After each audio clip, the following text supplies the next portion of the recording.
प्रहलाद द्वारा अपने असुर सहपाठियों को उपदेश। तस्मात् सर्वेषु भूतेषु दयां कुरुत सौहृदं भावमासुरमुन्मुच्य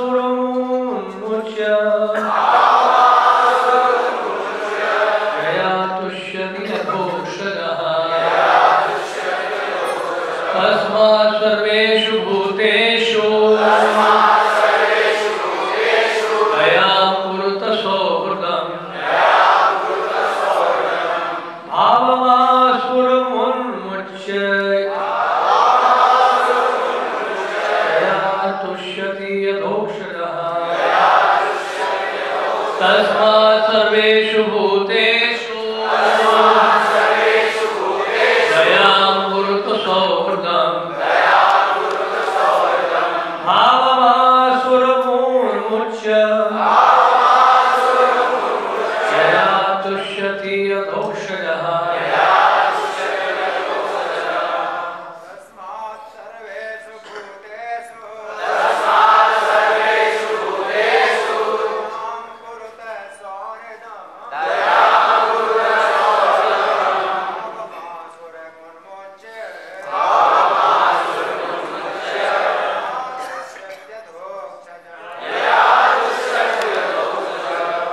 तस्मात् अतएव सर्वेषु समस्त भूतेषु जीवों पर दया दया क्रोध दिखलाओ सौहृदम मैत्री भावम भाव प्रवृत्ति आसुरम असुरों का जो मित्रों तथा शत्रुओं को पृथक करते हैं और मोक्ष त्याग कर यया जिससे तुष्यति प्रसन्न होता है अथोक्षजः परम भगवान जो इंद्रियों को परम भगवान जो इंद्रियों की अनुभूति के परे है। अनुवाद और तात्पर्य श्रील प्रभुपाद की।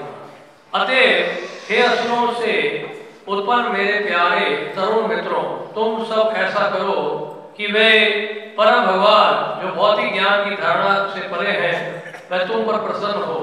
तुम अपनी आसुरी स्वभाव त्याग दो और शत्रुता या द्वैत रहित होकर कर्म करो। सभी जीवों में भक्ति जगाकर उन पर दया प्रदर्शित करो और इस पर उनके हितैषी बनो। तात्पर्य सुनिए श्रील प्रभुपाद। भगवद गीता 18:55 में भगवान कहते हैं भक्त्या माम अभिजानाति यावन् यास्यास्मि तत्त्वतः। मनुष्य केवल भक्ति से परमेश्वर को यथार्थ में समझ सकता है। प्रहलाद महाराज ने अंततः अपने असुर सहपाठियों को शिक्षा दी कि वह प्रत्येक व्यक्ति को कृष्ण भावनामृत विज्ञान का उपदेश देकर भक्ति की विधि स्वीकार करे। उपदेश देना प्रचार करना भगवान की सर्वोत्तम सेवा है। जो व्यक्ति कृष्ण भावनामृत के प्रचार कार्य की इस सेवा में लग जाता है उससे भगवान तुरंत ही अति प्रसन्न होते हैं। इसकी पुष्टि स्वयं भगवान ने भगवद गीता में की है। न च तस्मात् मनुष्येषु कश्चित् मे प्रियकृतमः।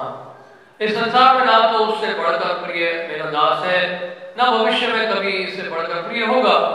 यदि कोई भगवान के यश तथा उनकी श्रेष्ठता का उपदेश करके कृष्ण भावनामृत को फैलाने का प्रयास निष्ठापूर्वक करता है तो भले ही वह अपूर्ण रूप से शिक्षित क्यों ना हो, वह पूर्ण पुरुषोत्तम भगवान का सर्वप्रिय दास बन जाता है। सर्वप्रिय दास ये भक्ति है। जो ही शत्रु तथा मित्र का भेदभाव किए बिना मानवता के लिए वह सेवा करता है त्यों ही भगवान प्रसन्न होते हैं और उसके जीवन का उद्देश्य पूरा हो जाता है। अतः श्री चैतन्य महाप्रभु ने प्रत्येक व्यक्ति को दे दिया है कि वह गुरु भक्त बने और कृष्ण भावनामृत का प्रचार करे। जारे देखा तारे कहा कृष्णोपदेश पूर्ण पुरुषोत्तम भगवान की अनुभूति करने का यह सर्वोत्तम उपाय है। ऐसे उपदेश कार्य से उपदेशक तुष्ट होता है और जिन्हें उपदेश दिया जाता है वह भी तुष्ट हो जाते हैं। संपूर्ण विश्व में शांति लाने की विधि यही है। भोक्ताराम जगतपसाम सर्वलोक महेश्वरम सुहृदम सर्वभूतानां ज्ञात्वा मां चाहिए कि वह परमेश्वर संबंधी ज्ञान के 3 सूत्रों को समझे कि वह परम भोक्ता है, वह प्रत्येक वस्तु के स्वामी है तथा वह सबों के श्रेष्ठ सुहृद तथा सखा है। उपदेशक को ये सत्य स्वयं समझने चाहिए और सबों को इन्हीं का उपदेश देना चाहिए, तब सारे विश्व में शांति रहेगी। इस श्लोक में सौहृदम शब्द अत्यंत महत्वपूर्ण है। सामान्यतया लोग कृष्ण भावनामृत से अनजान हैं, अतः उनका हितैषी बनने के लिए मनुष्य को चाहिए कि वो उन्हें बिना किसी भेदभाव के कृष्ण भावनामृत की शिक्षा दें। क्योंकि भगवान विष्णु हरि के अंतःस्थल में विद्यमान है, अतः प्रत्येक शरीर विष्णु का मंदिर है। मनुष्य को चाहिए कि इस ज्ञान का दुरुपयोग दरिद्र नारायण जैसे शब्दों के बहाने से ना करें। यदि नारायण दरिद्र अर्थात गरीब मनुष्य के घर में वास करते हैं तो इसका यह अर्थ नहीं होता कि वे दरिद्र हो गए हैं। वे सर्वत्र रहते हैं, दरिद्र के घर में और धनी के घर में भी, किंतु सभी परिस्थितियों में वे नारायण बने रहते हैं। ये सोचना कि वे निर्धन या धनी हो जाते हैं भौतिक अनुमान है। वह सदैव षड ऐश्वर्य पूर्ण अर्थात वह सदैव सभी परिस्थितियों में 6 ऐश्वर्यों से पूर्ण रहते हैं। ओम अज्ञानतिमिरान्धस्य ज्ञानाञ्जनशलाकया चक्षुरुन्मिलितं येन तस्मै श्रीगुरवे नमः। श्रीचैतन्यमनोभीष्टं स्थापितं येन भूतले स्वयं रूपः कदा मह्यं ददाति स्वपदान्तिकं। वाञ्छाकल्पतरुभ्यश्च कृपा सिन्धुभ्यैव च पतितानां पावनेभ्यो वैष्णवेभ्यो नमो नमः। जय श्री कृष्ण चैतन्य प्रभु नित्यानंद श्री अद्वैत गदाधर श्रीवासादि हरे कृष्णा कृष्णा कृष्णा हरे हरे हरे राम राम राम हरे हरे।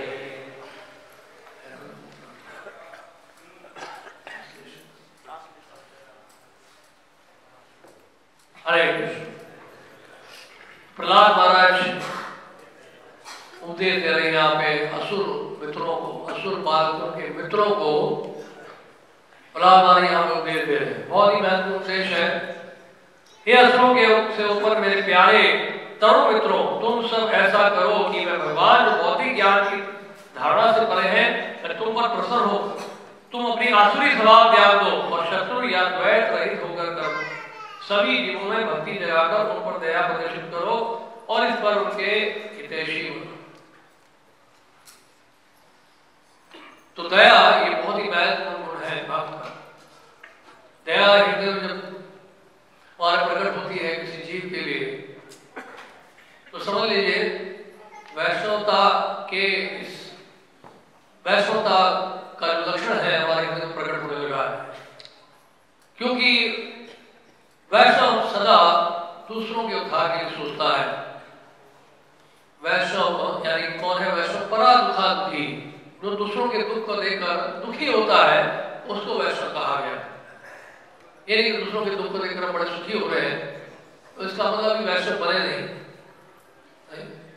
क्योंकि जो प्राकृत भक्त है, जो कनिष्ठ अधिकारी है, उसके हृदय में दया का भाव होता है। दया का जब तक अभाव है तब तक समझ लीजिए हमारे हृदय में वो कनिष्ठता की भावना बनी रहेगी।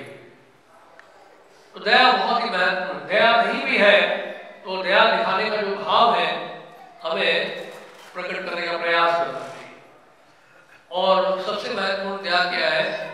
हमारे गुरु परंपरा का जो संदेश है, उनका जो आदेश है, उनका जो उपदेश है, ये हम जनमानस तक पहुंचाए। सबको ये मौका मिले, कृष्ण भावना का दिव्य ज्ञान सबको मिले। पंडिता समदर्शिना। पंडिता समदर्शिना का मतलब होता है कि बिना किसी भेदभाव के हम कृष्ण भावना का ये दिव्य ज्ञान सबको दें, बिना किसी भेदभाव। श्रील प्रभुपाद ने इस तरह समझाया इस श्लोक का अर्थ। पंडिता समदर्शिना, भेदभाव ना किया जाए। बूढ़ा हो, बच्चा हो, जवान हो, स्त्री हो, कोई भी हो, पुरुष हो, सबको जो है हमें कृष्ण भावना का ज्ञान देना है। ये हम सबका कर्तव्य है। प्राचीन समय में जो कर्मकांडी ब्राह्मण हुआ करते थे वो ज्ञान को छुपा के रखते थे, और ज्ञान को जिन्होंने छुपा के रखा वो ज्ञान लुप्त हो गया और वैदिक मंत्रों का अर्थ ठीक नहीं बताता। वास्तव में देखा जाए इन वैदिक मंत्रों के ऊपर सबका अधिकार नहीं है।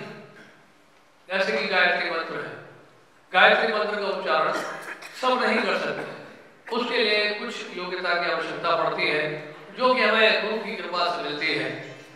मंत्र को, गायत्री मंत्र को गुरु परंपरा से प्राप्त करना होता है, गुरुदेव से प्राप्त करना होता है। लेकिन जो हरिनाम है उसके लिए कोई कठोर नियम काल नहीं है। बिना दीक्षा ग्रहण करे भी आप हरिनाम को उच्चारण कर सकते हैं, जैसे आप ऐसे कई अभ्यास कर रहे हैं। तो पांचरात्रिक जो शास्त्र है या फिर पुराण है, श्रीमद् भागवतम है, इसको कोई भी पढ़ सकता है, इसका उच्चारण कोई भी कर सकता है। वैदिक मंत्रों का उच्चारण सब नहीं कर सकते, उसके लिए योग्यता की आवश्यकता पड़ती है। वैदिक मंत्रों का गलत उच्चारण करने पर उसका परिणाम भी गलत ही मिलता है। लेकिन जैसे श्रीमद् भागवत गीता है या श्रीमद् भागवत है, इनके श्लोकों का उच्चारण अगर सही मायने में भी नहीं किया जाए, सही तरीके से भी नहीं किया जाए, सही उच्चारण नहीं भी किया जाए, तो इन श्लोकों का उच्चारण से या श्लोकों का श्रवण करने मात्र से हमें भरपूर लाभ मिलेगा। ये है भगवत गीता का वितरण करने का लाभ। ये भगवत गीता का वितरण हम जनमानस में जब करते हैं तो उसमें अधिकांश लोग जो है इसके योग्य नहीं होते हैं वैदिक शास्त्रों का अध्ययन करने के लिए, तो उन लोगों को मौका दे रहे हैं कि वो भी भगवान की वाणी को सुन सके और भगवत गीता को लाभ उठा सके, क्योंकि भगवत गीता को पढ़ सकते हैं और ठीक से नहीं पढ़ेंगे तब उनको लाभ मिलेगा।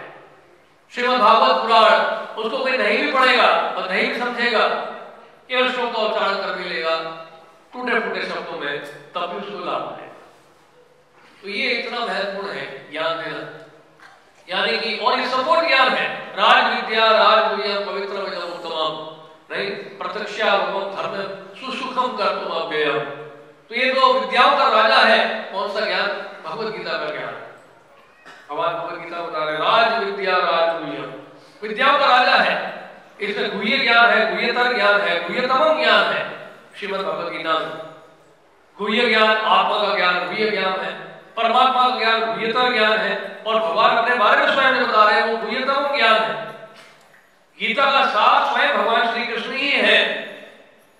भगवान श्री कृष्ण को गीता से हटा दिया जाए तो वो गीता नहीं है, केवल वो कागज के पन्ने हैं। जैसे एक बार क्या हुआ कि एक कम्युनिटी में उन्होंने कहा कि ये ग्रंथ साहिब में जो है राम और कृष्ण के नाम भरे हुए हैं, तो इस वजह से हमें ग्रंथ साहिब में राम और कृष्ण का नाम हटा देना चाहिए।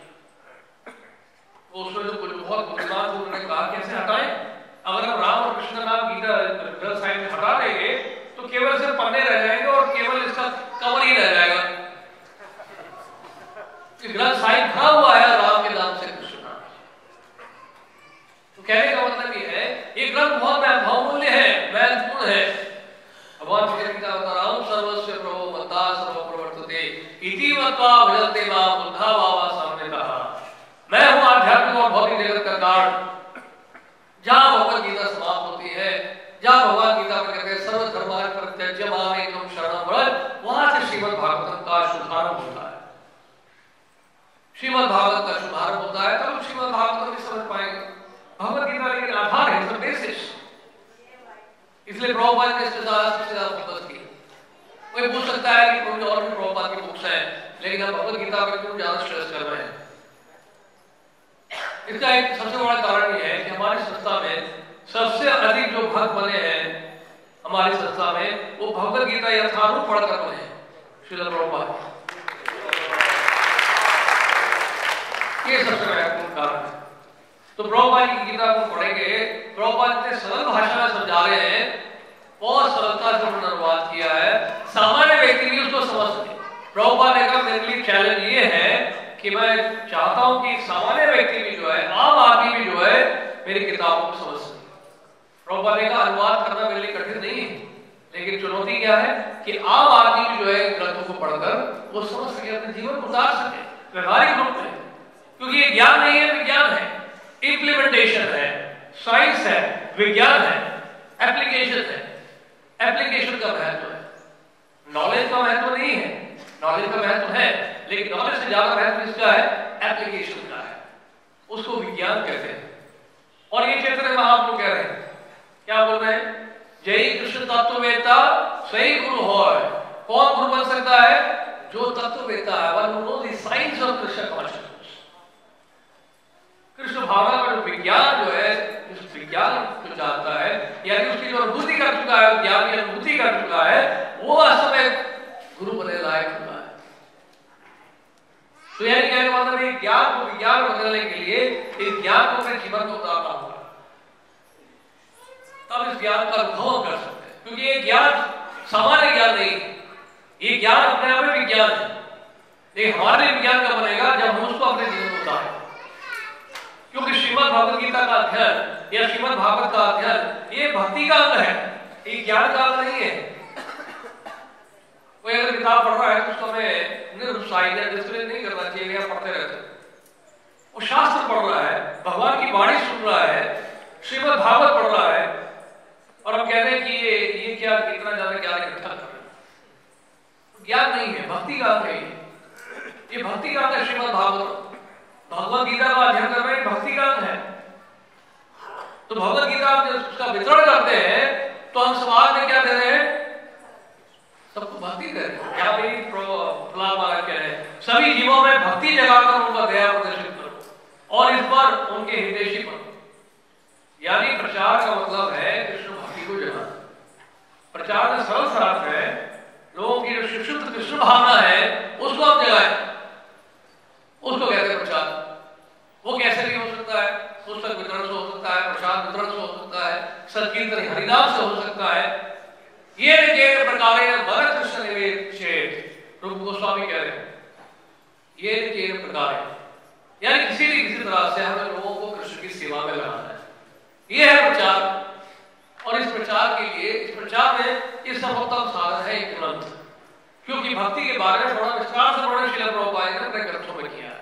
कृष्ण की कैसे सेवा की जाए, भगवान कौन है, मैं कौन हूं, मेरा क्या भगवान से संबंध है, इस सब की जानकारी प्रभुपाद की अपनी किताबों में देते हैं। मनुष्य जीवन में पशु जीवन में क्या भेद है, मनुष्य जीवन को कैसे सफल बनाया जाए, इंद्र तृप्ति करने से क्या होता है, कितना नुकसान होता है, तो ये सब जान पाते हैं प्रभुपाद के ग्रंथों को पढ़ते हैं। संसार में कष्ट क्यों है, संसार के असली कष्ट कौन से हैं? खाना सोना बचाव करना, भोग करना, ये कष्ट नहीं है, ये तो आवश्यकता है। लेकिन लोग सोचते हैं ये कष्ट है। कष्ट क्या है? जन्म मृत्यु जरा व्याधि दुख दोषान दर्शन। तो इसका दर्शन करा रहे हैं लोग, भगवान का दर्शन करा रहे हैं लोगों को, या भगवान का दर्शन करके ग्रंथों को पढ़कर तब जाके ये दर्शन बंद होगा। जन्म मृत्यु जरा व्याधि का दर्शन तभी बंद होगा जब आप भगवान का दर्शन करें। तो इसलिए प्रभुपाद ने हमें मौका दिया है ग्रंथों का अध्ययन करने के लिए और इसका वितरण करने के लिए। प्रभुपाद ने बड़ा संघर्ष किया, दिल्ली में बहुत संघर्ष किया। दिल्ली वो स्थान है, पुस्तक वितरण का जन्म स्थान है आपका ये दिल्ली। बुक डिस्ट्रीब्यूशन का जो बर्थ प्लेस है वो आपका दिल्ली शहर है। इसलिए आप सबके ऊपर की कृपा है श्रील प्रभुपाद जी, क्योंकि आज श्रील प्रभुपाद जी ने नींव रखी थी बुक डिस्ट्रीब्यूशन की, और प्रभुपाद स्वयं उन्होंने ग्रंथों का वितरण प्रारंभ किया। वृंदावन से श्रील प्रभुपाद निकलते, वृंदावन में राधा दामोदर मंदिर में रात्रि को बैठते श्रीमद् भागवत का अनुवाद करने के लिए, और दिल्ली आते छिपियावाड़ा मंदिर में, वहां भगवत दर्शन पत्रिका के लिए लेख लिखते, और वहां से जाते नई सड़क, वहां से कागज खरीदते। कागज खरीदने के बाद चावड़ी बाजार से कागज खरीदते, नई सड़क प्रिंटिंग प्रेस में जाते, उस पत्रिका छपवाते, उसके बाद करोड़ प्रेस में जाते, कॉफी होम में गए प्रभुपाद जी वहां मैगजीन डिस्ट्रीब्यूट करने के लिए। उसके बाद फिर प्रभुपाद जाते हैं वहां चांदनी चौक में या करोड़ प्रेस में, इन सार में जाते, और प्रभुपाद जी कई बार सनस्ट्रोक से कई बार गिर भी जाते। प्रभुपाद ने बहुत संघर्ष किया। फिर डाबिया जी के पास गए, हरिदाबिया के पास, उनको कहा कि मैं ये श्रीमद् भागवतम छापना चाहता हूँ, तो आप हेल्प करिए, स्पॉन्सर करिए। उन्होंने कहा जाइए गोरखपुर जाइए, वहां पे आपको मिलेंगे हमारे गुरुदेव हनुमान प्रसाद मुरारी, उनसे मिलिए, वो अनुमति देंगे तो हम आपका ये ग्रंथ छाप देंगे। प्रभुपाद जी के गोरखपुर गए, वहां मिले हनुमान प्रसाद पोद्दार जी से। हनुमान प्रसाद पोद्दार जी ने कहा क्यों शर्मिंदा करते हैं स्वामी जी, आप मैं लिख के दे देता हूं। उन्होंने लिख के दिया, स्वामी जी जो भी लिखे छाप आ जाए। प्रभुपाद जी दिल्ली आए, हरि डालिया से मिले, उन्होंने स्पॉन्सर किया और प्रभुपाद जी ने श्रीमद् भागवतम पब्लिश किया 3 वॉल्यूम्स में। फर्स्ट कैंटो भागवत का प्रथम स्कंद 3 वॉल्यूम में प्रभुपाद जी की इच्छा थी ये किताबें श्रीमद् भागवतम, भगवद गीता, चैतन्य चरितामृत, ये बड़े बड़े लोगों के पास जाए, मिनिस्टर्स के पास जाए, बिजनेसमैन के पास जाए, बड़े बड़े जो लोग हैं समाज में उनके पास ही किताबें जाए, इंटेलेक्चुअल्स के पास। क्योंकि प्रभुपाद की सबसे बड़ी इच्छा थी कि इंटेलेक्चुअल जो है, जो विद्वान है, पढ़े लिखे लोग हैं, वो इस आदत को अपनाए, क्योंकि वो समझ पाएंगे फिलॉसफी को, सिद्धांत को समझ पाएंगे, वो पढ़ पाएंगे किताब को। तो प्रभुपाद जी उसके बाद फिर जब बॉम्बे आए थे अमेरिका जाने के लिए, सुमति मुरारी से मिलने के लिए आए थे उनके ऑफिस में, और प्रभुपाद जी वेट करते थे, सीढ़ियों में बैठे रहते थे, घंटे घंटे बैठे रहते थे, घंटों बैठे रहते थे प्रभुपाद, और वहां बैठ के प्रभुपाद जी जब करते थे, बैठ के इंतजार करते थे कब सुमति मुरारी जी बुलाए। एक सेक्रेटरी ने जाके बोला कि स्वामी जी बैठे हैं एक सीढ़ी में, तो क्या कहूँ उनको।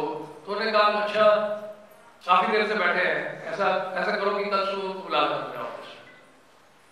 तो अगले दिन प्रभुपाद गए और प्रभुपाद मिले उनसे। तो सुमति मुरारी ने कहा कि स्वामी जी ये पाप मत कराइए हमसे अपराध, आप इतने उच्चतर भक्त हैं, वैष्णव हैं, सन्यासी हैं, अमेरिका को मैं भेजूंगी, वहां आपको कोई जानता नहीं है, ना आपके रहने की कोई व्यवस्था है, कहाँ भटकेंगे वहां पे, कुछ आपको हो जाएगा तो इसके लिए मुझे जिम्मेदार बनना पड़ेगा, मैं आपको वहां नहीं जाने दूंगी, क्षमा करिए स्वामी जी ये मैं सेवा नहीं कर पाऊंगा। लेकिन प्रभुपाद जी बिल्कुल उस पर दृढ़ विश्वास था उनको। उन्होंने कहा कि नहीं आप मेरी सहायता करिए, मेरे गुरुदेव की आज्ञा है, वो चाहते थे कि पाश्चात्य जगत का प्रचार हो, मेरी सहायता करिए, आप सहायता करिए। प्रभुपाद बार बार इंसिस्ट करने लगे, बार बार उसके लिए कहने लगे। सुमति मुरारी कहते हैं आप 3 बार कह रहे हैं, ठीक है स्वामी जी एक बात है, मैं आपको अपने कार्गो शिप में एक कैबिन दे दूंगी, आप जाइए पास दे दूंगी, लेकिन एक शर्त है, कंडीशन है, आप जो गर्म कपड़े नहीं है, मैं अपने सेक्रेटरी चौकसी को बोलती हूँ, वो आपको ले जाएगा मार्केट में, आपके लिए सबसे पहले एक कोट लेना होगा, आपको नए जूते लेने पड़ेंगे, आपके चादर नहीं है, गर्म कपड़े नहीं है। तो प्रभुपाद ने कहा ठीक है जैसे आपकी इच्छा, आपकी इच्छा पूरी करता हूँ। तो चौकसी उनके सेक्रेटरी प्रभुपाद जी को लेके गए मार्केट में, कोट दिलाए, नए जूते दिलाए, नए चादर दिलाया, छतरी दिलाई वगैरह वगैरह प्रभुपाद जी के लिए, और प्रभुपाद ने उसको लिया। और प्रभुपाद जी ट्रंक में उन्होंने करीब 200 या 300 प्रतियां श्रीमद् भागवतम के रखी ट्रंक में, और एक टाइपराइटर और एक अम्ब्रेला छतरी और एक स्वयं। प्रभुपाद जी यहाँ से फिर गए अमेरिका, लगभग 1 महीने से प्रभुपाद, और प्रभुपाद ने जहाज में भी, शिप में भी प्रभुपाद ने श्रीमद् भागवतम का डिस्ट्रीब्यूशन शुरू कर दिया, वहां भी बुक डिस्ट्रीब्यूशन शुरू किया प्रभुपाद। तो श्रील प्रभुपाद ने हमारे फाउंडर, उन्होंने एग्जाम्पल सेटअप किया कि उनका जो महत्वपूर्ण उद्देश्य है आंदोलन को स्थापना करने का, वो उद्देश्य क्या है, इन ग्रंथों का प्रकाशन और इन ग्रंथों का वितरण, ये सबसे महत्वपूर्ण कार्य है आंदोलन का। बाकी जितने भी कार्य हैं वो इस कार्य को सपोर्ट करने के लिए, असिस्ट करने के लिए, ग्रंथों के वितरण और ग्रंथों के प्रकाशन को सपोर्ट करने के लिए टेम्पल्स बन रहे हैं। जितनी भी सेवाएं हो रही है, भले डीटी वर्शिप हो या हमारा कोई भी कार्यक्रम हो, मंदिर मार्चन हो या जन्माष्टमी हो या रामनवमी हो, कोई भी उत्सव हो, इन सब का उद्देश्य क्या है, इन ग्रंथों का प्रकाशन और इन ग्रंथों का वितरण, यानी कि संदेश को मानव समाज में हर व्यक्ति को पहुंचाना, ये सबसे महत्वपूर्ण उद्देश्य है इस आंदोलन का। क्योंकि ये आंदोलन है, ये मूवमेंट है। मूवमेंट का मतलब होता है जिससे हम लोग चलते रहें, क्रियाशील रहे, एक्टिव रहे, और जो परंपरा का जो आदेश है उसको समझने का प्रयास करें। इसलिए हम सब के लिए बड़ा महत्वपूर्ण है समझना कि जो बुक मैराथन का मंथ है, गीता जयंती का महीना है, इसमें हम सबके पास अपने अपने टारगेट्स होने चाहिए, जो आपको टारगेट दिए भी गए हैं, राइट। और ये टारगेट्स अचीव करने के बाद आपको और टारगेट लेना है। टारगेट अचीव करने का मतलब ये नहीं कि हमारा कोटा पूरा हो गया, बस हमें मुक्ति मिल गई। हम मुक्ति के लिए यहाँ यहाँ पे नहीं आए, हम भक्ति के लिए आए। श्रील प्रभुपाद की गुरु महाराज कहते थे कि मायावादी जो है इंद्र तृप्ति से विराग लेते हैं, वैष्णव भी इंद्र तृप्ति से विराग लेते हैं, लेकिन क्या भेद है दोनों में कि मायावादी भक्ति से भी विराग ले लेते हैं। ये डिफरेंस है सबसे बड़ा। मायावादी भक्ति से भी विराग ले लेते हैं। तो यानी कि कहने का मतलब है यहाँ मुक्ति के लिए नहीं आए। एक समय आएगा जब हम लोग इतनी सारी तपस्याओं से छुटकारा पाएंगे, सेवाओं से छुटकारा पाएंगे और आराम से बैठेंगे। वो समय बुरा मत मानिएगा, कभी नहीं आएगा। हमारे आंदोलन में कभी नहीं आएगा समय खाली बैठने का, आराम से बैठने का। ये संघर्ष जीवन भर चलता रहेगा, जीवन पर्यंत जीवन चलता रहेगा, क्योंकि यही हमारा स्वरूप है, यही हमारा स्वधर्म है, यही हमारी सेवा है, यही हमारा जो है कार्य है। इसको हमें करते रहना होगा, रोक नहीं सकते हम इसको कोई स्टॉपेज नहीं है, फुल स्टॉप नहीं लगा सकते हैं। हर साल करना पड़ेगा, हर समय करना पड़ेगा, लगे रहना पड़ेगा। ग्रंथ बेचारे रो रहे हैं, ग्रंथ इंतजार कर रहे हैं भक्तों का, कब आएंगे, मुझे उठाएंगे। नहीं, ग्रंथ साक्षात श्री कृष्ण है।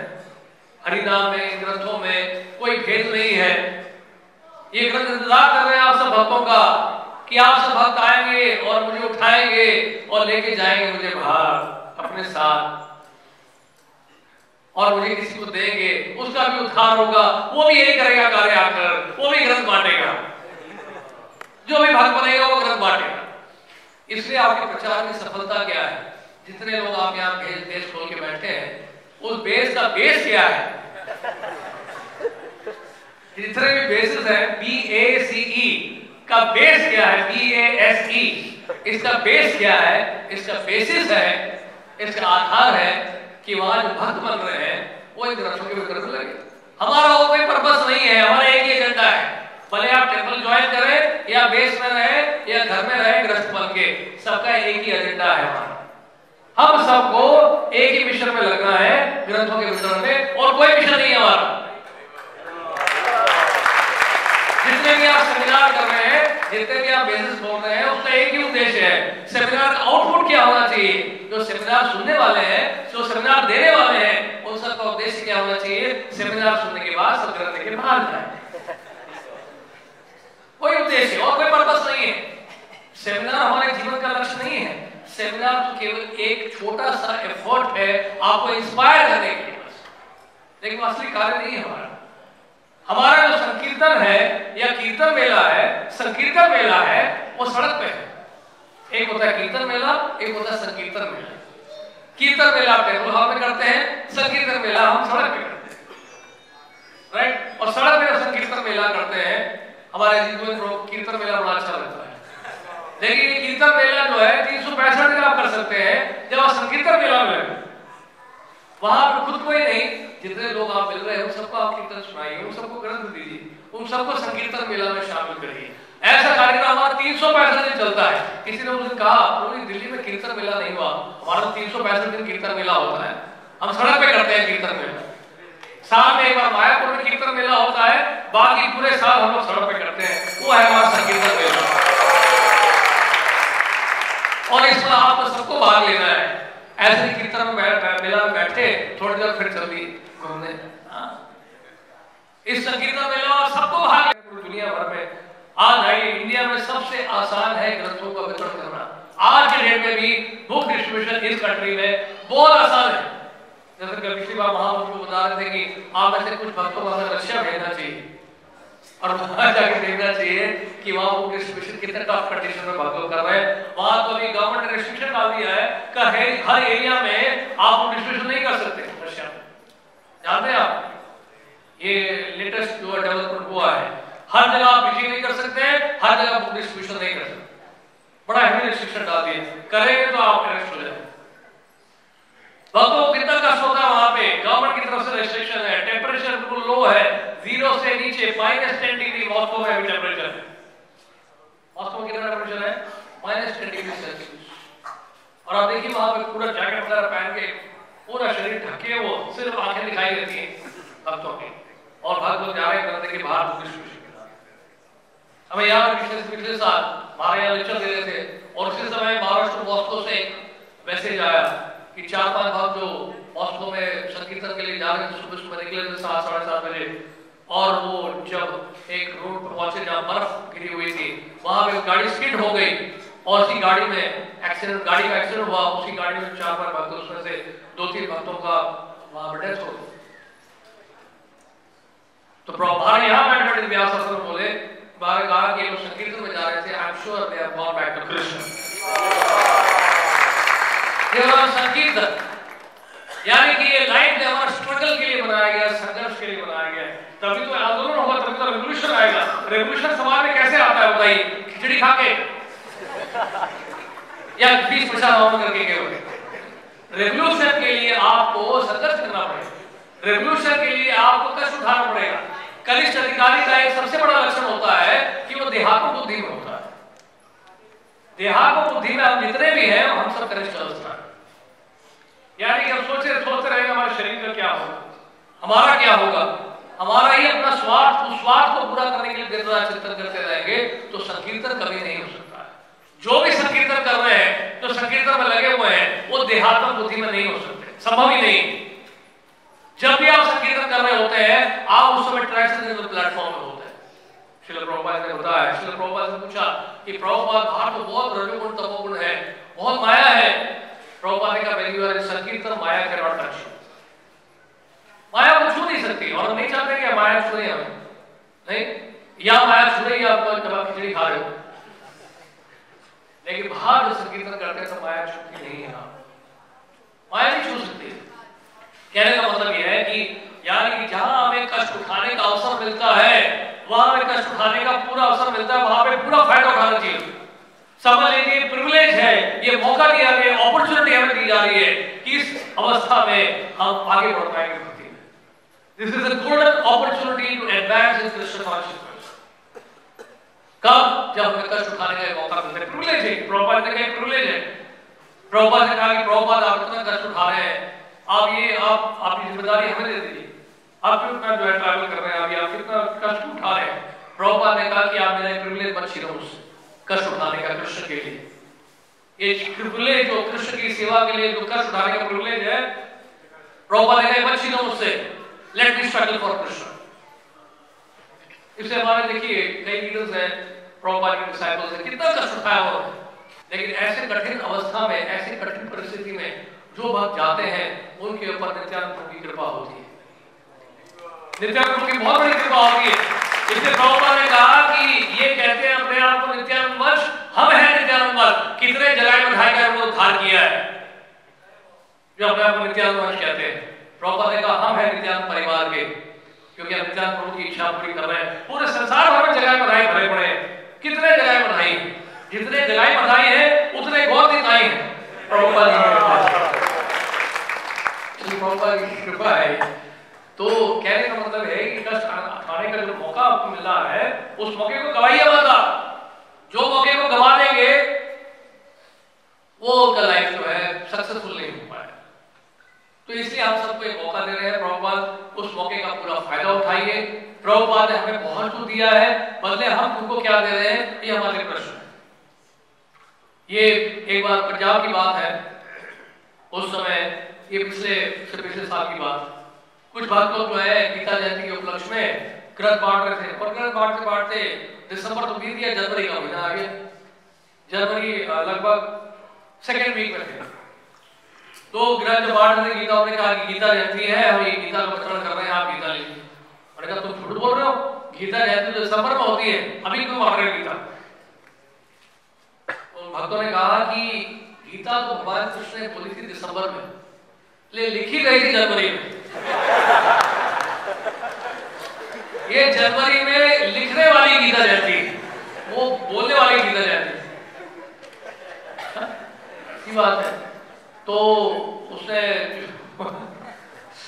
तो दूसरा एक वहां पे एक और व्यक्ति था उसके साथ, तो उसने बोला कि ठीक है ये बात सही है, मानते हैं आपकी ये गीता वाली, ये जो है लिखने वाली गीता है, लेकिन एक बात बताओ, एक महीने थोड़ा लगते हैं इसको लिखने में? ऋषि मुनियों के पास तो कोई होता नहीं था काम, वो तो खाली होते थे, पूरा दिन लिखते रहते थे, तो एक महीना थोड़ा लगेगा लिखने में? तुम फिर से मुझे बुला रहे हो। इशारा सुन के पड़ गया, क्या बोले भक्त। तो उनका दूसरा जो मित्र था उसने बोला नहीं ये ठीक बोल रहे हैं, हमारे पंडित जी हैं बिल्कुल ठीक बोल रहे हैं, क्योंकि ऋषि मुनि एक बात बताओ, क्या लिखते रहते थे क्या? वो सोते नहीं थे, नहाते नहीं थे, खाते नहीं थे, कपड़े नहीं पहनते थे, इसमें भी तो समय लगता है। तो 1 महीना तो लग गया होगा। हाँ ये बात हो सकता है, खाते भी होंगे वो लोग, खाते भी होंगे, उसमें टाइम तो लगता है, सोते भी होंगे वो, सर लिखते थोड़ा रहते हैं। सर ये बात सही है, लिखने वाली गीता कहती है, चल लाओ जी गीता लाओ। अच्छा फिर एक घटना बताया। तो 2 लोग थे, ये अमृतसर की घटना है, शराब पिए हुए थे। कई बार लोग शराब पी घूमते रहते हैं। तो भक्त ने कहा कि आप सबको गीता दे रहे हैं, आप ही लीजिए। वो कहा कि गीता फ्री में? तो नहीं गीता फ्री में नहीं है, 100 रुपए की।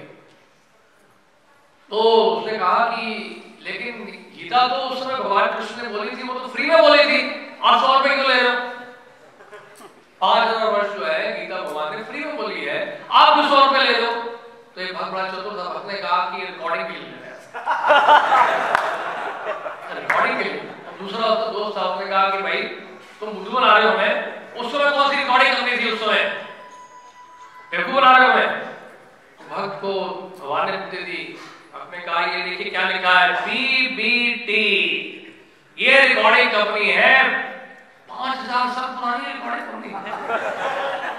तो ये कैसा हो सकता है, 5000 साल का रिकॉर्डिंग कंपनी है, बीबीटी करके बुद्धू बना रहे हो आप। तो दूसरे एक ने कहा कि बात देखा जाए तो हम लोग दोनों पिए हुए हैं, अभी तो हमारा दिमाग काम नहीं कर रहा, हो सकता है बीबीटी की कंपनी हो, हमें तो याद भी नहीं आ रहा है। चलो ठीक है, जो भी है दे दो यार। एक घटना और बताते हैं, एक चंडीगढ़ की घटना है। चंडीगढ़ में 2 लोग बात कर रहे थे, और दोनों एज यूजुअल पिए हुए थे। तो ये बात कर रहे थे, इनको लगा कि ये सिंधी में बोल रहे हैं। तो इन्होंने कहा कि आप सिंधी हैं क्या? तो उसको लगा कि ये उसका नाम पुकार रहा है, उसका नाम था संदीप। उसको लगा कि मेरा नाम बोल रहा है संदीप। इससे बोला कि आप सिंधी हो?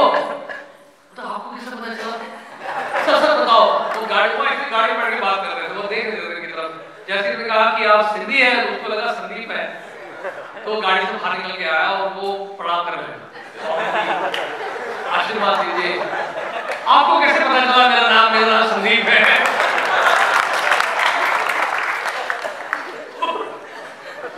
वो भक्त कहता है उसमें पड़ गया, क्या बोलूं मैं? अच्छा मुझे संदीप ये पता चला, कैसे बताऊं, हम लोग ना रोज साधना करते हैं, रोज 16 माला का जाप करते हैं, वहीं से हमें सारी शक्ति बुद्धि मिलती है। अच्छा साधना करके आपको इतनी बुद्धि मिल जाती है, नाम पता चल रहा था। अच्छा एक बात बताओ, मैं तुमसे गीता ले लूंगा, एक बात बताओ मेरी बेटी का नाम क्या है? यार आप तो फंस गए, 16 वाला ने दिया, आप क्या बोले? तो ये बात बहुत तेज था। उसने कहा कि ऐसा है कि आज ना वैसे हम लोग काफी थके हुए, कल रात को बहुत लेट आए थे, तो अभी तक सुबह से 12 मालाएं हुई है। तो इसमें थोड़ी बहुत सिद्धि थी, आपने बता दिया, आपका नाम बता दिया, 16 मालाएं जब पूरी कर लेंगे तब बता देंगे आपकी बेटी का नाम क्या है। तो उसने कहा कि उसे कितना टाइम लगेगा? 4 माला करने में, 4 माला करने पूरा करने के बाद आधा घंटा लगता है। आधा घंटा तो बहुत लेट है। ठीक है मान लिया तुम्हारी बात, लाओ अब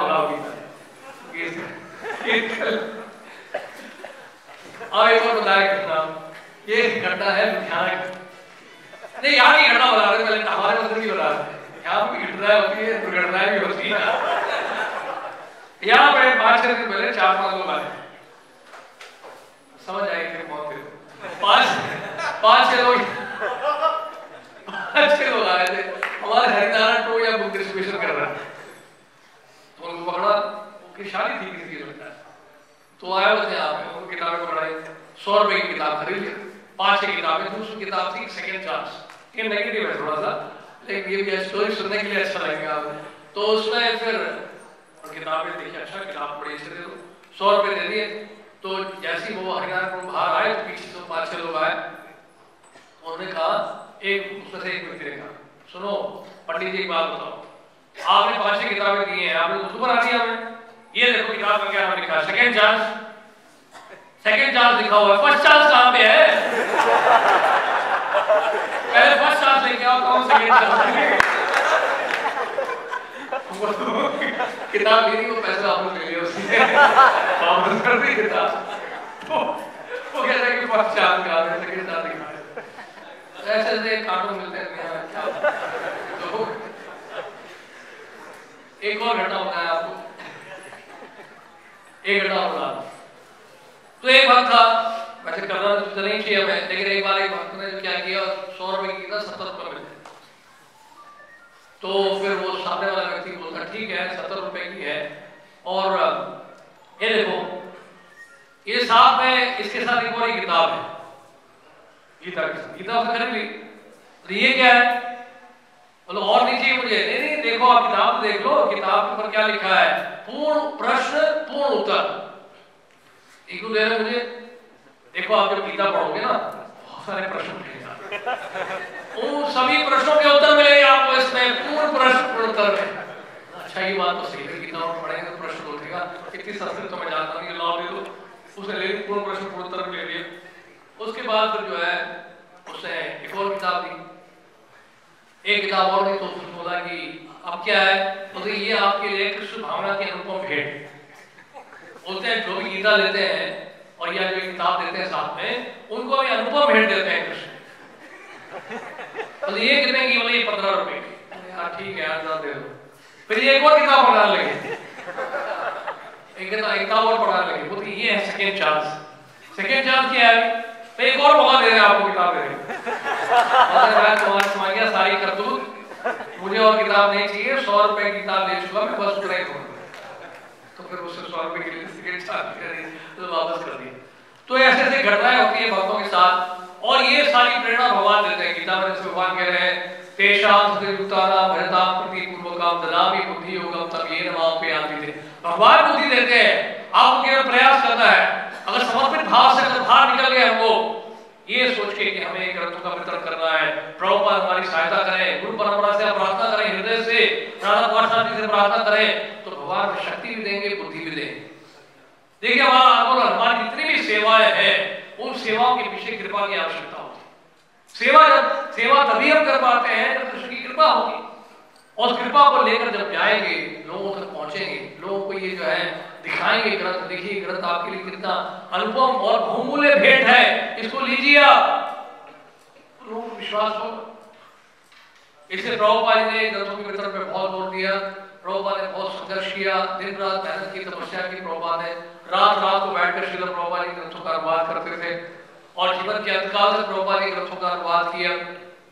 आज पूरे विश्व भर में आप जाइए, कहीं भी जाइए, आप देखेंगे वर्ल्ड वाइड सभी भक्त लोग जो है ग्रंथों का वितरण कर रहे हैं।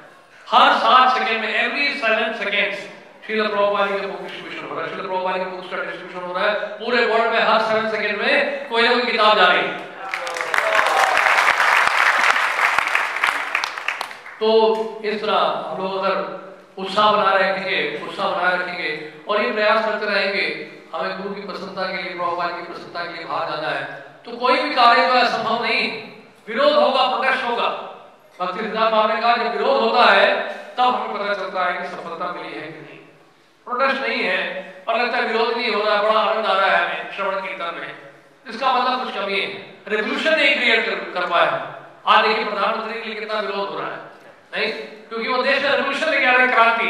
जब जब क्रांति हुई है, इतिहास गवाह है, तब तक क्या होता है, उस समय विरोध होता है। विरोध तो होगा ही, इसलिए विरोध नहीं होगा तो फिर आप लोगों का जीवन बड़ा ही वो हो जाएगा, आलस वाला जीवन हो जाएगा। इसलिए पूरा हमें सबसे पहले खुद करके सोना पड़ेगा कि ग्रंथों के वितरण में किसी का लाभ हो या ना हो, बात की बात है, लेकिन सबसे पहले लाभ किसको होगा, हमें खुद को होगा। इसलिए ग्रंथों को पढ़ना भी जरूरी है। श्रील प्रभुपाद ने जो ग्रंथ लिखे हैं, तो सबसे पहले प्रभुपाद ने कई ग्रंथ एक्चुअली मैंने अपने भक्तों के लिए लिखा है, शिष्यों के लिए लिखा है, यानी आप सबके लिए लिखा है। जितना इन ग्रंथों को पढ़ेंगे, गंभीरता से पढ़ेंगे, उतना हम इन ग्रंथों को बांटना भी चाहिए, क्योंकि हमें पता चलेगा, इसका मूल्य पता चलेगा, इसकी कीमत हमें पता चलेगी, इसका वैल्यू पता चलेगा। इसलिए हो सकता है कि और संस्थाओं की तरह हम जो बड़ी तादाद में ग्रंथ बांट रहे हो, लेकिन प्रभुपाद ने कहा कि हम क्या दे रहे हैं, we are selling diamonds. London में एक बार कॉलवे हॉल में 1969 में प्रभुपाद जब लेक्चर दे रहे थे तो बहुत लोग कम आए थे। तो प्रभुपाद से पूछा कि प्रभुपाद में इतनी पब्लिसिटी की लोग बड़े कम आए। प्रभुपाद ने कहा Brahma was there, Narada was there, you will see. Brahma ji आए थे, नारद जी आए थे, और प्रभुपाद ने लंदन में उस समय शो स्ट्रीट में ऑल्टर के साथ 2 आसन रखवाए थे। प्रभुपाद ने कहा बड़े बड़े पर्सनालिटीज आते हैं हमारे संकीर्तन मूवमेंट में भाग लेने के लिए, इनके लिए बैठने की जगह होनी चाहिए। और प्रभुपाद से पूछा, जब उनको पूछा कि इतने लोग कम क्यों आए हैं, प्रभुपाद ने कहा कि जब हम हीरा बेचते हैं तो बहुत कस्टमर्स कम हो गए, हमें इतने कस्टमर मिलेंगे जब हीरा बेचने जाए। लंदन में श्रील प्रभुपाद जब गए थे तो वहां पे उनसे ये पूछा था, प्रभुपाद ने पूछा, पहले सबसे पहले क्वेश्चन को पूछा कि can you describe hello Swami ji. Prabhupada ने क्या बोला, दिस इज हेल। प्रभुपाद ने यहाँ तो देखो धूप ही निकलती 6-6 महीने, हेल नहीं तो क्या है लंदन। इससे पहले गांधी जी जब गए थे तो उन्होंने प्रेस किया लंदन को, उन्होंने कहा क्या देखिए सुंदर वातावरण है, हरियाली है चारों तरफ, कितनी बड़ी बड़ी सड़कें हैं, ऐसा हमारा भारत हमारा होना चाहिए। लेकिन प्रभुपाद जब गए तो प्रभुपाद ने क्या बोला, दिस इज हेल। और प्रभुपाद से बोला कि so much greenery there Swami ji, there is no pollution here, everything is so nice. Prabhupada ने कहा दिस इज ग्रीन हेल। और स्वामी जी आप क्या लेकर आए इंडिया से, हमारे लिए क्या लेकर आए? बड़े बहुत सारे स्वामी जी यहाँ पे आते हैं, आप क्या लेके आए इंडिया से? स्वामी जी प्रभुपाद ने कहा कि मैं आपको अपनी दिमाग लेके आया, ब्रेन लेके आया। बोलते हैं कि इंडिया से आप उतना चोरी करके ले गए, लूट के ले गए, कोहिनूर हीरा आपके पास है, बहुत लूटा आपने हमारे देश से, लेकिन वहां का जो स्पिरिचुअल विजडम है, वहां का जो कल्चर है, उसको आप भूल गए, वो मैं देने के लिए आया।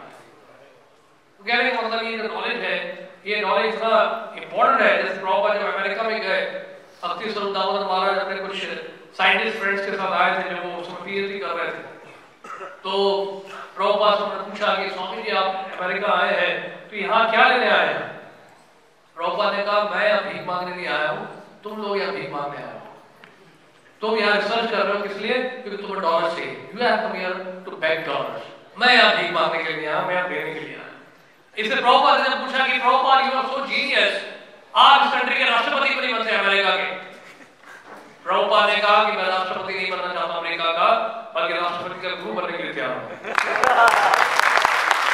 राष्ट्रपति वो बने, देश को चलाए, सरकार को चलाए, हम क्यों सरदर्द ले रही? हम तो उनको गाइडेंस देंगे कि देश कैसे चलाया जाए, इस देश को कृष्ण भावना भाव कैसे बनाया जाए, ये हमारा काम है, हमारा काम है लेकिन इसलिए हम लोगों को ज्ञान देना बहुत जरूरी है। आजकल देखिए समाज में बहुत कष्ट है, लोग नहीं समझ पा रहे कि जीवन का लक्ष्य क्या है। लोगों को लग रहा है कि धन कमाना ही कोई जीवन का लक्ष्य हो गया है, लोग भूल रहे हैं, इंद्र तृप्ति की भावना बढ़ती जा रही है दिन प्रतिदिन, इससे कोई झटका लग रहा है, सेंस एंजॉयमेंट का स्कोप कम हो जाता है, तो लोग हताश हो जाते हैं, लोग परेशान हो जाते हैं, क्योंकि उनके पास और कोई तरीका नहीं है, कोई रास्ता नहीं है आगे का। हर व्यक्ति को लगता है धन अधिक कमा लूंगा तो मैं सुखी हो जाऊंगा सब, लेकिन वास्तव में जितना धन आपके पास आएगा उतना आप दुखी होते जाएंगे, उतना हताश होते जाएंगे, उतना आप चिंता में पड़े रहेंगे। इसलिए लोगों को बताना पड़ेगा कि ये असली स्वार्थ नहीं है। नाते विदु स्वार्थ गति विश्वम दुराशया बहिरर्थमानिरस पंथा यथाते रूपनीय वारस तेवी शतंत्रयामुन धामी बता। इसलिए लोग बता नहीं रहे बात को, कोई नहीं समझा रहे बात में। आज वो स्कूल में जाकर देखिए स्कूल में क्या हो रहा है, राइट? स्कूल में बच्चों का एक्सेस हो गया, इंटरनेट का एक्सेस हो गया है, स्मार्टफोन का एक्सेस हो गया है, पूरा दूरदर्शन दुनिया का दर्शन जो बैठे बैठे एक जगह में कर रहे हैं। बच्चे क्या कर रहे हैं टीचर नहीं जानते हैं, पेरेंट्स नहीं जानते, पेरेंट्स परेशान है, माता पिता भी परेशान है, सब परेशान है, क्योंकि स्कूल्स में कॉलेजेस में ये ज्ञान नहीं दिया जा रहा है, बच्चों को ये शिक्षा नहीं दी जा रही है, वैल्यूज नहीं दी जा रहे हैं, ये कल्चर नहीं दिया जा रहा है। इससे क्या हो रहा है, आज की युवा पीढ़ी है वो अंधकार की तरफ बढ़ रही है, अज्ञानता की तरफ बढ़ रही है। हम सबकी जिम्मेदारी है, हम लोग नहीं करेंगे तो कौन करेगा बताइए? भक्त अगर ग्रंथों का वितरण नहीं करेंगे तो कौन करेगा? शूद्र बताइए कौन करेगा? कर्मी करेंगे, ज्ञानी करेंगे, योगी करेंगे, कौन करेंगे? ग्रंथों का वितरण केवल भक्त ही कर सकते हैं। प्रभुपाद ने कहा मेरे ग्रंथों का वितरण जो हो रहा है वो भक्तों के उत्साह के कारण हो रहा है और कोई रीजन नहीं है सर। इसलिए समाज में अज्ञानता को दूर करने के लिए लोग सोच रहे हैं कि वो सुखी है, एक सुअर भी मल खा के सोचता है अपने आप को सुखी सोचता है, उनको बताना आपकी क्या हालत है। इस अज्ञानता को दूर करने की जिम्मेदारी हमारे इस्कॉन के भक्तों को है और किसी को नहीं है। सबसे बड़ी जिम्मेदारी सबको भी है, लेकिन उनको बताना पड़ेगा, उनको समझाना पड़ेगा। तो इसलिए बहुत गोल्डन अपॉर्चुनिटी है श्रील प्रभुपाद जी ने हमें दिया है, ये सुंदर अवसर दिया है इन ग्रंथों का वितरण करने के लिए। और हम सब आपसे रिक्वेस्ट कर रहे हैं, हमारे पास अभी भी इस महीने 15 दिन है, उसके बाद और 15 दिन है नए साल में, और आगे इन ग्रंथों का वितरण करते रहेंगे लोग। लेकिन आप सबसे रिक्वेस्ट है, थोड़ा आपको और जोर लगाना पड़ेगा, और थोड़ा सा उत्साह बढ़ाइए, और थोड़ा एनर्जेटिक होइए, राइट। श्रील प्रभुपाद के समय में, बुरा मत मानिए आप, श्रील प्रभुपाद के समय में प्रभुपाद के डिसाइपल्स थे, सुबह 7:30 बजे वो निकल जाते थे ग्रंथों में। आज भी लंदन में सुबह 7:30 बजे, 7 बजे करीब लंदन के जो डिवोटीज हैं वो डिस्ट्रीब्यूशन निकल जाते हैं। उनका 6:30 बजे भागवत क्लास होता है, और उसके बाद वो पैकअप करते हैं प्रसाद और बाहर निकल जाते हैं, फिर रात को वापस आते हैं। मैथ ऑफ स्पिरिट का मतलब यही है कि कब खाना कब सोना। तो सैक्रिफाइस हमें करना पड़ेगा, त्याग की भावना हमें लानी पड़ेगी, अपने सुविधा के क्षेत्र से, कंफर्ट जोन से बाहर निकलना पड़ेगा, तब ये आपको सक्सेस मिलेगा। क्योंकि एक्चुअली परीक्षा भगवान हमारे दे रहे हैं, भगवान सबकी परीक्षा ले रहे हैं। अभी देश में जो माया में लिप्त है उनकी परीक्षा तो हो ही रही है, हमारी भी परीक्षा हो रही है कि हम लोग कितने कर्मनिष्ठ हैं इस परिस्थिति में भी कृष्ण भावना का प्रचार करने के लिए। ये परीक्षा भगवान हमसे ले रहे हैं, देख रहे हैं भगवान कृष्ण क्या देख रहे हैं, राधा कृष्ण क्या देख रहे हैं कि ये भक्त इस सिचुएशन में अब क्या करने वाले हैं, जबकि समाज की परिस्थिति ठीक नहीं। ये टेस्ट है हमारे लिए, ये परीक्षा की घड़ी है, राइट। इतने साल बड़े आनंद पूर्वक जो है बहुत आसानी से सब ग्रंथ निकलते रहे, लेकिन ये टफ सिचुएशन है। आप सबसे रिक्वेस्ट है, टफ सिचुएशन, जितना टफ सिचुएशन होगा उतना हमारे लिए हमें ज्यादा क्रेडिट मिलेगा, उतना हमें ज्यादा कृपा मिलेगी। जितना कष्ट उठाना पड़ेगा उतना ज्यादा लाभ और स्पिरिचुअल बेनिफिट मिलेगा। तो आप सबसे फिर से मैं रिक्वेस्ट कर रहा हूँ कि आप प्लीज बुक्स नहीं लेके गए जो भाग लोग, वो कृपा से ग्रंथों को लेके जाए और अपने टारगेट सामने रखे हैं, वो टारगेट को बढ़ाइए। हमें निर्मल कृष्ण ने बोला था, मैसेज किया था कि वहाँ पे ग्रेटर नोएडा में जो प्लेजिंग हुआ है भक्तों ने किया है, हालांकि मुझे आपके सामने जो 30,000 प्लेज कर दिया, लेकिन जो फैक्ट है वो ये है कि वो 25,000 तक ही वो प्लेज किया है, वो 25,000 तक ही कर पाए। तो हम तो इस बात को स्वीकार नहीं करते, ठीक है ना। 30,000 हमने प्लेज कराया है, वो प्लेज किया हुआ है, 30,000 कर रही है आप, 25,000 पे गाड़ी नहीं रोकनी है। 25,000 पहले प्लेज किया हुआ है, तो आपने मतलब मीटिंग की होगी कमरे में बैठ के, हमारे सामने जो आपने प्लेज किया है, 30,000 प्लेज किया है, उसी को हम जो है प्रमाण मानते हैं, ठीक है ना। तो आपकी बात को स्वीकार नहीं करते, तो मैसेज को, वो मैसेज तो डिलीट कर दिया फोन से। आपको रिप्लाई करेंगे कि आपने प्लेज किया है 30,000 है, एक बार क्या नाम उनका 5 जने प्रो, आप सबको स्कोर भेजते हो, आप जो है प्लेजिंग उनको भेजोगे 30,000 कर देना, ठीक है। तो इसलिए जो कम सोचेगा वो कम करेगा, जो ज्यादा सोचेगा वो ज्यादा करेगा, पूरा मत पाएगा। हमारा आंदोलन है बड़ा सोचने का, छोटा सोच ही नहीं रखते हैं। छोटी सोच के लिए आंदोलन नहीं है ये बड़ी सोच के लिए और बड़ा कार्य करने के लिए। तो इसलिए आप सबसे रिक्वेस्ट है कि कुछ करके दिखाइए, और हिस्ट्री आपको याद रखेगी। इंडिया में ऐसा सिचुएशन था, फिर भी देखिए भक्तों ने क्या करके दिखाया, कमाल, राइट। देखिए दुनिया हिस्ट्री रिपीट करेगी, हिस्ट्री शो करेगा ये कि आप भक्तों ने, दिल्ली के भक्तों ने कमाल कर दिया आपने इस बार 2016 में। और ये गोल्डन जुबली ईयर है, 50 साल इस्कॉन के हो चुके हैं पूरे, तो इसमें कुछ चमत्कार करके दिखाइए। ये तो हमारा आंदोलन चमत्कार करने के लिए है, राइट, मूंगफली खाने के लिए नहीं है ठंड के मौसम में।